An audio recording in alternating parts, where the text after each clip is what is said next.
এটা হচ্ছে আমের রাজা হিমসাগর আম। অনেকেই গাছ পাকা আমের কথা জিজ্ঞাসা করেন, গাছ পাকা আম কেন বেশি সুস্বাদু হয়।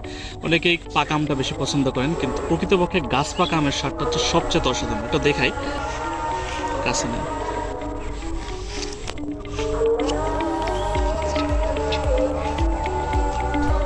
হুম।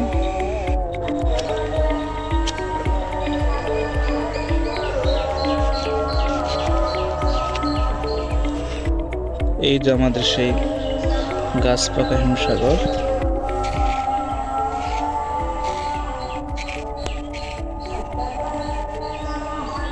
আর এটা না বেশি পাকা না কাঁচা, মানে কোনো মতে পাকা শুরু হয়েছে। সত্যি কথা, মানে এটার টেস্ট না খেলে বুঝতে পারবেন না, এটা এত পরিমাণ টেস্ট, বিশেষ করে গাছ পাকা হিমসাগর, যেটা আমরা গাছ থেকে পেড়ে সাথে সাথে খাওয়া হয়।